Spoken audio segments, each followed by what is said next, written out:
नमस्ते, मेरा नाम है अभिनय आकाश और आप देखना शुरू कर चुके हैं प्रभा साक्षी का खास कार्यक्रम मोस्ट रिलायबल इंफॉर्मेशन यानी एमआरआई। मैत्री की राह बताने को, सबको सुमार्ग पर लाने को, दुर्योधन को समझाने को, भीषण विध्वंस बचाने को भगवान हस्तिनापुर आए, पांडव का संदेशा लाए।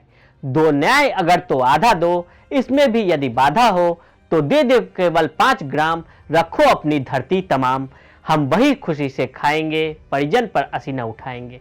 दुर्योधन वह भी दे न सका, आशीष समाज की ले न सका। कृष्ण का संदेश, दुर्योधन का हट और भीषण रक्तपात से रंजित महाभारत। लेकिन वर्तमान परिदृश्य में इन दिनों गांवों को लेकर दो प्रदेशों के बीच महाभारत छिड़ी है। वैसे तो भारत में कुल 10 राज्य ऐसे हैं जिनके बीच सीमा विवाद चल रहा है, लेकिन महाराष्ट्र और कर्नाटक के बीच का सीमा विवाद इन दिनों सुर्खियों में है। इस समय दोनों राज्यों में बीजेपी की सरकारें हैं, लेकिन दोनों जगहों के मुख्यमंत्री आमने सामने हैं। कई क्षेत्रों को अपने राज्य की जगह बताने की वजह से इस विवाद की शुरुआत हुई। ऐसे में आइए जानते हैं कि क्या है महाराष्ट्र कर्नाटक सीमा विवाद और कैसे हुई इसकी शुरुआत। क्या है इतिहास। साल 1956 में भाषा के आधार पर राज्यों का पुनर्गठन शुरू हुआ। 1 नवंबर 1956 को केंद्र सरकार ने बॉम्बे स्टेट यानी बॉम्बे प्रेसिडेंसी के बेलगाम और 10 तालुकाओं को कन्नड़ भाषी मैसूर स्टेट में मिला दिया। 1973 में मैसूर का नाम बदलकर कर्नाटक कर दिया गया।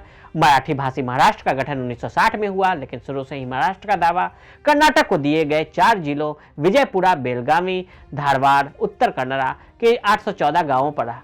यह मराठा भाषा बोलने वालों का बहुसंख्यक है। महाराष्ट्र इन 4 जिलों के 814 गांवों पर अपना दावा करता रहा। वहीं दूसरी तरफ कर्नाटक भी महाराष्ट्र की सीमा से लगते कन्नड़ भाषी 260 गांवों पर अपना दावा करता है। महाजन कमीशन की रिपोर्ट क्या कहती है।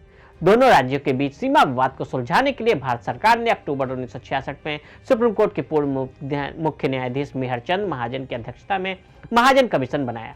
महाजन कमीशन ने 1967 में अपनी रिपोर्ट सौंपी। कमीशन ने 264 गांवों को महाराष्ट्र में मिलाने और बेलगाम के साथ 247 गांवों को कर्नाटक में ही रहने देने की सिफारिश की।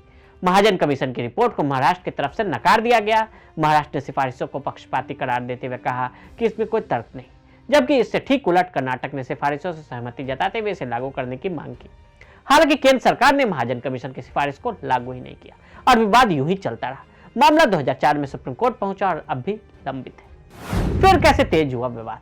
इस हफ्ते के शुरुआत में महाराष्ट्र में सिंध सरकार ने विवाद पर सुप्रीम कोर्ट में पहुंचे केस के लिए अपनी कानूनी टीम के साथ तालमेल बिठाने के लिए 2 मंत्रियों को नियुक्त किया। जल्द ही कर्नाटक में मुंबई सरकार ने भी अपना केस लड़ने के लिए मुकुल रोहतगी और श्याम दीवान समेत टॉप के वकीलों की एक टुकड़ी तैनात कर दी। क्या राजनीति छिड़ी।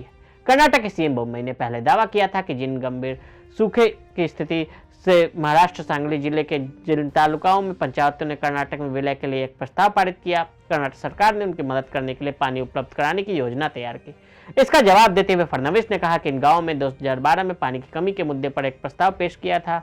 वर्तमान में किसी भी गांव ने कोई प्रस्ताव पेश नहीं किया। उधर शिवसेना नेता संजय राउत ने दावा किया कि राज्यपाल भगत सिंह कोश्यारी के छत्रपति शिवाजी महाराज के अपमान वाले मामले से ध्यान भटकाने के लिए सीमा विवाद उठाया गया है। तो आज के लिए दी इजाजत। ऐसी खबरों को देखने के लिए प्रभा साक्षी देखते रहें। वीडियो को देखने के लिए फेसबुक पर ट्विटर पर फॉलो करें, यूट्यूब पर प्रभा साक्षी को सब्सक्राइब करें।